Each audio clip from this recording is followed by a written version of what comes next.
mystère de la vérité restauratrice Mivresse avec Dr Gaoudé, tu connaîtras la vérité et la vérité t'affranchira.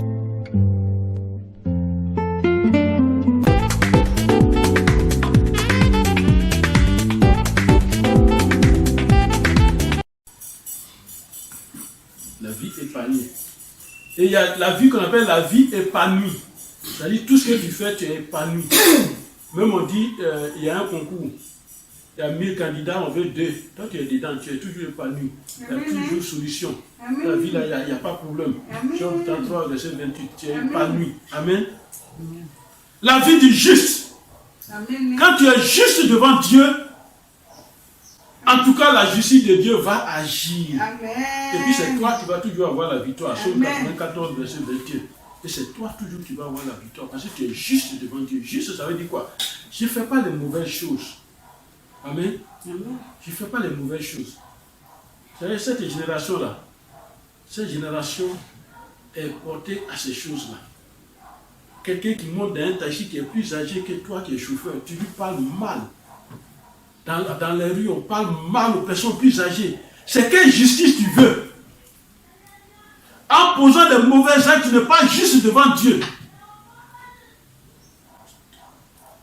Sur les réseaux, tu vas arnaquer, tu vas voler, tu vas faire ceci, cela.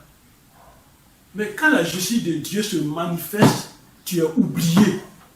Parce que l'acte que tu as posé, tu dois payer ça. C'est ce que la justice veut. La justice de Dieu, c'est comment? Dieu regarde ses lois et puis il regarde lui-même ce que tu as fait. Quand il compare, tu as condamné. C'est pourquoi la parole de Dieu dit, on ne se moque pas de Dieu. Ce qu'un homme aura semé, il le moissonnera. C'est une loi éternelle. Ce n'est pas affaire des chrétiens, quoi, non. C'est une loi. Elle est là. Tu as donné une banane à quelqu'un, une seule banane à quelqu'un, il a mangé, il avait faim, il a mangé.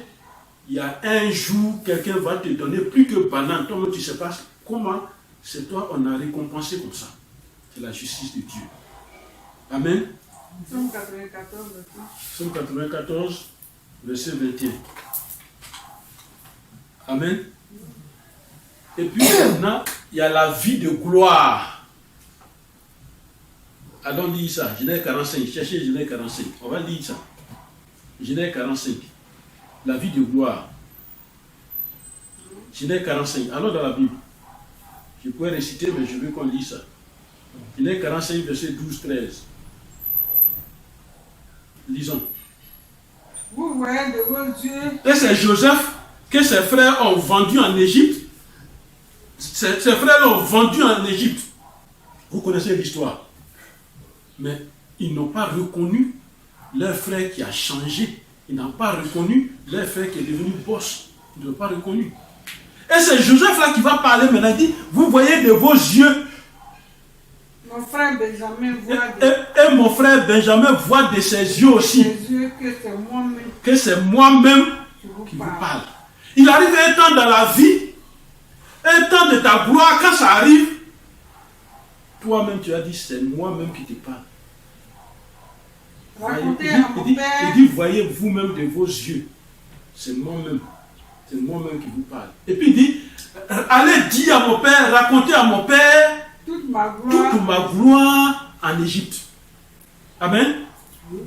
C'est pourquoi, en tant que chrétien, dans le village des sorciers, ta gloire peut se manifester là-bas. Amen. Il ne faut pas avoir peur. Parce que, qu'est-ce que Dieu recherche? La gloire, la manifestation de sa gloire, là où on ne le considère pas. C'est en Égypte que Joseph a eu sa gloire. Amen. Amen. Pourtant, vous connaissez l'Égypte, c'est le lieu des dieux étrangers. Et c'est en Égypte, il dit, allez dire à mon père toute ma gloire en Égypte et tout ce que vous avez vu. Et vous ferez descendre ici mon père au plus tôt. Ce que vous avez vu. Ouais. Moi, j'ai dit, vous constatez ma gloire, mais regardez comment je roule dans la voiture, regardez comment je roule, regardez où j'habite, regardez ce que je suis devenu. Ça, c'est la gloire, ça. La vie de gloire. Amen. Amen. Amusons-nous à demander ça à Dieu.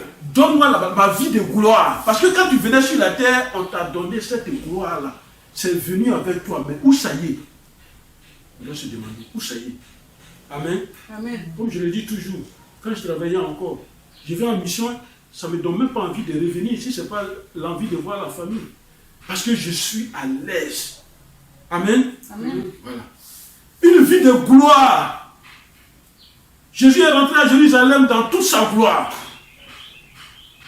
Rentre dans ton village, dans ta gloire. Amen. Rentre dans ta famille, dans ta gloire. Amen. Fais en sorte qu'on t'attende, qu'on dise qu'il va arriver. Amen. Puis tu es arrivé, la gloire est rentrée. Amen. Ce qui est important dans la vie d'un homme. Amen.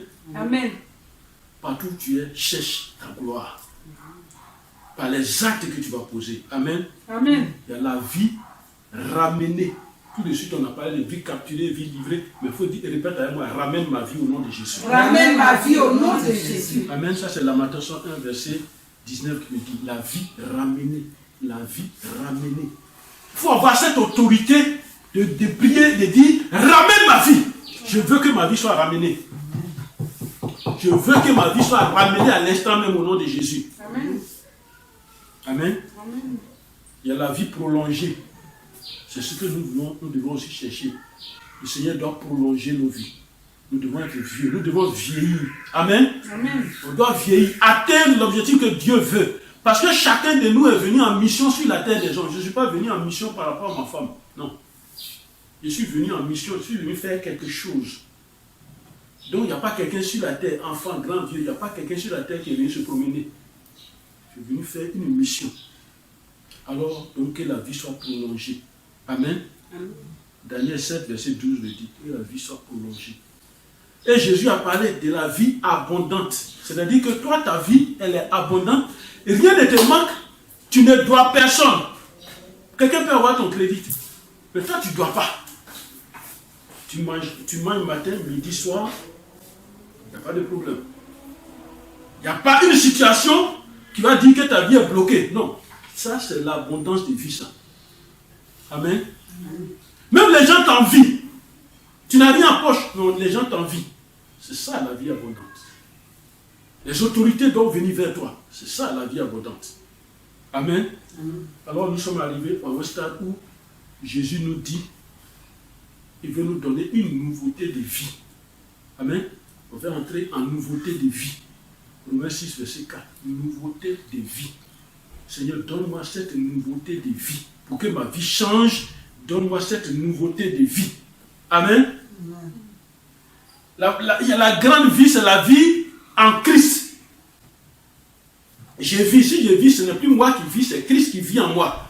Alors quand Christ vit en moi, la manifestation de son caractère doit être.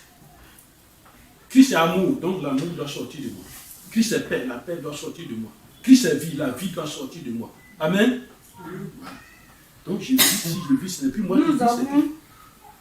Nous avons donc été ensevelis avec lui par le baptême en sa mort. Afin que comme Christ est ressuscité des morts par la gloire du Père, demain nous aussi, nous marchons en nouveauté de vie. En nouveauté de vie. Voilà. C'est-à-dire, Christ, il est ressuscité des morts. Il a fait tout ce sacrifice pour nous. Mais maintenant que nous sommes en Christ, notre marche là, c'est en nouveauté de vie. On ne doit même pas nous demander, parce qu'on a attrapé le Bible et puis on dit les chrétiens. Non. On te voit. Tu parles avec quelqu'un, on dit là, c'est un chrétien. C'est ça qu'on appelle chrétien. Voilà. On ne dit pas je suis chrétien. On ne dit pas je suis chrétien évangélique, je suis chrétien catholique, je suis chrétien céleste, je suis chrétien. Non, on ne dit pas. C'est l'acte et le comportement qu'on a, parce que la parole de Dieu dit nous sommes une lettre vivante de Dieu envoyée sur la terre des hommes. Qu'est-ce qu'il y a dans la lettre? Amen. Amen. La vie paisible. La vie paisible. 1 Timothée 2, verset 2. La vie paisible. Vous voyez, je cite ces choses-là pour nous aider à prier. Seigneur, je veux la vie paisible. Je veux telle vie. Ramène ma vie. Voilà, tout ça, ma vie de gloire. Donc, la vie paisible. Pour le roi et pour ceux qui 1 Timothée 2, verset 2. Pour les rois et pour ceux qui sont élevés en dignité, afin que nous menions une vie paisible et tranquille en toute piété et honnêteté. Voilà. Amen. Voilà. Qui va venir nous faire parler? La vie est paisible. Cela est bon et agréable devant Dieu, notre Sauveur. Amen. Amen. Il y a la vie véritable, la vraie vie. Il y a l'espérance de vie. L'espérance de vie. Aujourd'hui, quelle est l'espérance de vie? Ça a diminué. Amen. Amen. Nous, nos parents nous ont mis au monde après 60 ans. Et aujourd'hui, quelle est l'espérance de vie? Titre 1, verset 2. La vie impérissable. Hébreux 7, verset 16. La vie impérissable. La vie. Lequel repose sur l'espérance de vie éternelle. Voilà. Promis dès les plus anciens temps par le Dieu qui ne ment point. Le Dieu qui ne ment point.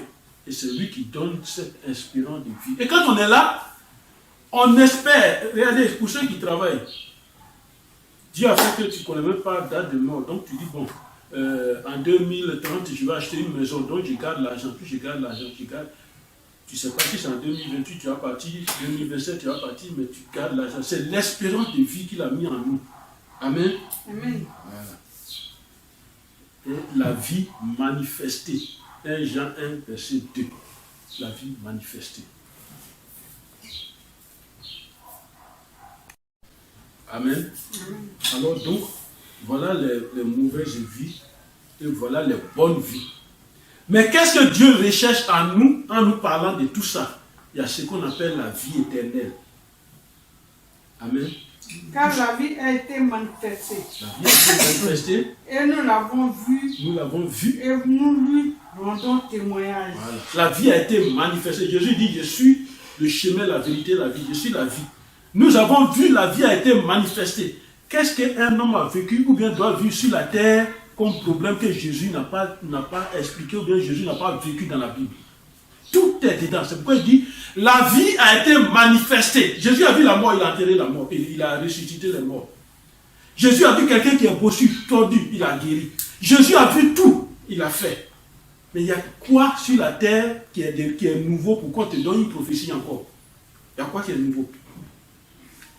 Et nous vous annonçons la vie éternelle. Et nous annonçons la vie éternelle. Amen. Qui était auprès du Père et qui nous a été manifestée. Voilà, qui était là-bas et qui est venu, c'est Jésus.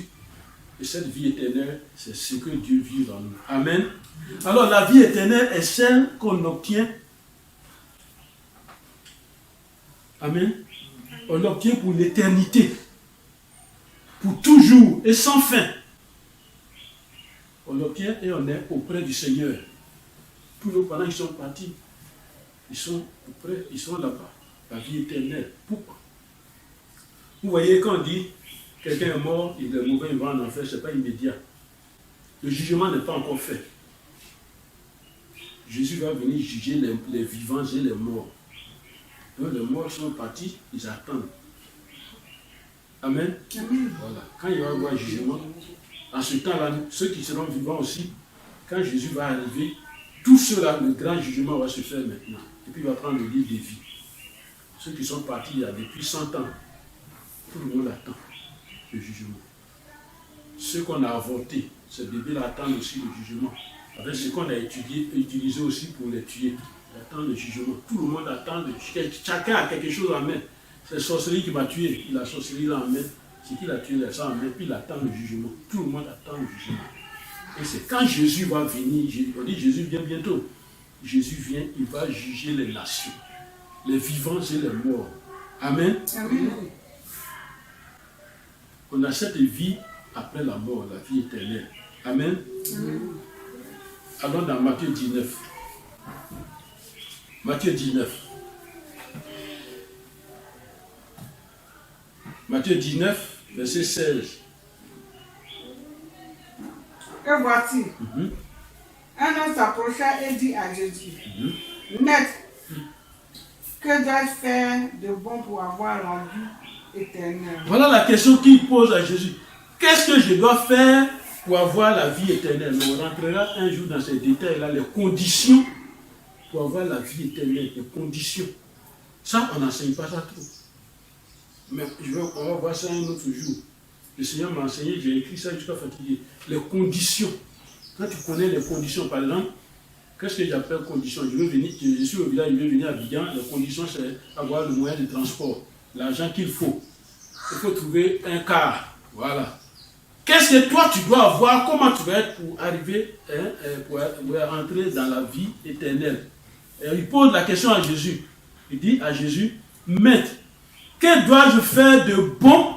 Pourquoi il met bon? Parce qu'il sait que la vie éternelle, il faut que tout ce qui est bon, c'est ça qui va là-bas. Que dois-je faire de bon pour avoir la vie éternelle? Au verset 29. Tu lui répondis. Non, alors au verset 29 directement. Quiconque, écoutez bien, verset 29. Quiconque aura quitté à cause de mon nom, quiconque ses frères ou ses sœurs, ou son père, ou sa mère, ou sa femme, ou ses enfants, ou ses terres, ou ses maisons, recevra le septuple et héritera la vie éternelle. Amen. Donc on peut lire après Matthieu 25, verset 46, Jean 17, verset 3, Jean 10, verset 30. Donc, c'est que tout le tour qu'on a fait, Jésus veut nous parler de la vie éternelle qui est plus importante parce que nous allons répartir, faire le compte rendu de notre mission sur la terre. Jésus a fait, quand Jésus a vécu sur la terre, vous lirez dans Jean 17, il a fait le rapport de tout ce qu'il a venu faire. Il dit, papa, je suis venu sur la terre, tu m'as envoyé. J'ai réussi tout ce que tu m'as demandé de faire. Mais j'ai perdu une seule personne. Mais cette seule personne, c'est Judas que j'ai perdu. Je l'ai perdu parce qu'avant mon arrivée, même les prophéties avaient dit que j'allais le perdre. Donc j'ai tout fait ce que tu m'as demandé, j'ai tout fait. Amen. Amen. Que la paix du Seigneur soit avec nous. Amen. Amen. Alors donc, pour conclure et terminer cet enseignement, nous avons parlé de quelle vie as-tu? C'est des questions qu'on doit se poser. Tu es à genoux en train de prier. Quelle vie j'ai moi-même? C'est quelle vie j'ai? Il y a des gens, même quand on est en train de prier, même ça peut les énerver. Parce que ce n'est pas ce vide, ce n'est pas cette vie-là que cette personne a. À l'église, on est en train de prier, on est en train de prêcher, lui va sortir, ça va sur la route. Parce que ça ne correspond pas à sa vie. Quelle vie as-tu? Tous ceux qui ont de mauvaises vies sont avec Satan, le diable. Tous ceux qui ont de bonnes vies sont avec Jésus. Et Jésus même l'a dit. Jésus a dit, je connais mes brebis et mes brebis me connaissent. Elles attendent ma voix et elles me suivent. Il est important pour un chrétien d'avoir une bonne vie, une vie rangée. Amen. Amen. Les mauvaises vies sont des pièges mortels de Satan. Les mauvaises vies sont des pièges mortels, des pièges de mort de Satan. Qu'est-ce que nous devons faire? On doit aimer Jésus, corps, âme et esprit, pour hériter la vie éternelle, pour avoir la vie éternelle. Amen. Alors si tu as suivi cette parole ce matin, rappelle-toi de ces deux vies et de ces trois vies. La mauvaise vie, la bonne vie, qui conduit à la vie éternelle. Que la vie éternelle soit pour nous au nom de Jésus. Amen. Que la paix du Seigneur soit pour nous au nom de Jésus. Amen. Que Dieu veille sur sa parole et qu'il nous bénisse. Au nom de Jésus. Amen. Amen. Père, tu as écouté ton enfant. Tu as écouté. Tu as écouté et tu as suivi cette vidéo. Pour ce moment, je prie, Père éternel, que toutes les mauvaises vies quitte ton enfant qui t'a écouté au nom de Jésus. Ton enfant qui a écouté cette parole. Que la mauvaise vie, la mauvaise sorte de sa vie au nom de Jésus. Accorde-lui la bonne vie, la gloire, la réussite, la paix. Donne-lui une vie abondante. Glorifie ton nom, Seigneur, parce que ton enfant a besoin d'une gloire. Manifeste la gloire que tu as déposée à ton enfant. Montre à son environnement qu'il a un Dieu, Seigneur. Et bénis ton enfant. Afin que plus tard, il hérite le royaume des cieux, papa. Et que ton nom soit béni. Au nom de Jésus. Amen. Amen. Merci, Seigneur.